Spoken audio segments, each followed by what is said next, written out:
एक दिन मैं भगवान से बहुत गुस्सा थी और मैंने भगवान से कंप्लेन करी कि भगवान, जिस चीज़ के लिए मैं इतने एफर्ट डालती हूँ, इतनी मेहनत करती हूँ, इतना प्रे करती हूँ, जो चीज़ मुझे इतनी डेस्परेटली चाहिए होती है वो आप किसी और को क्यों दे देते हो?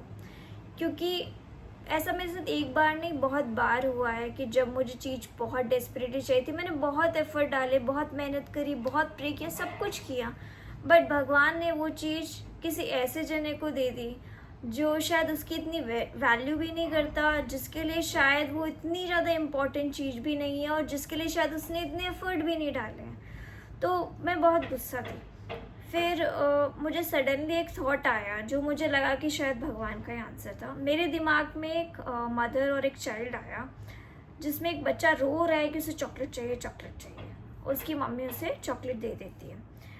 फिर सिमिलरली एक दूसरी फैमिली है जिसमें बच्चा रो रहा है, रो जा रहा है कि मुझे चॉकलेट चाहिए, और मम्मी उसे चॉकलेट देती ही नहीं है और वो रोते जा रहा है।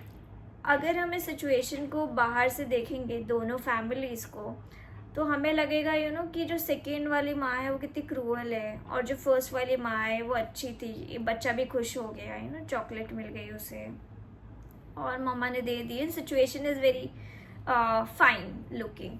और दूसरी ऐसी सिचुएशन है जिसमें मम्मा ने नहीं दिया चॉकलेट और बच्चा रोता ही रह गया, फिर फाइनली चुप हो गया वो।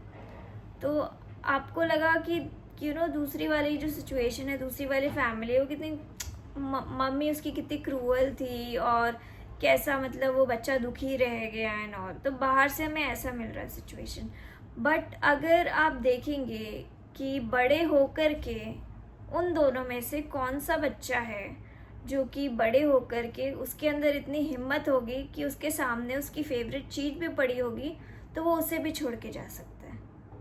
ऑफ कोर्स जो सेकेंड बच्चा था वो, क्योंकि जो फर्स्ट बच्चा बड़े होकर के बाद में सीखेगा कि कई बार आपको ऐसी चीज़ें जो आपको पसंद होंगी वो नहीं मिलेंगी लाइफ में, तो वो बड़े होकर के वो चीज़ सीखेगा। और जो दूसरा बच्चा है वो उस चीज़ को पहले ही सीख चुका होगा। तो उस दूसरे वाले बच्चे में जो कि बड़ा हुआ, उसमें इतनी स्ट्रेंथ, इतनी करेज है कि उसके सामने उसकी जो फेवरेट चीज़ होगी ना, वो भी उसे कंट्रोल नहीं कर सकती। वो उस चीज़ को भी, उसके अंदर इतनी हिम्मत है कि वो छोड़ के आगे बढ़ सकता है और आगे जा सकता है और मूव ऑन कर सकता है। तो शायद मुझे यही भगवान सिखा रहे थे।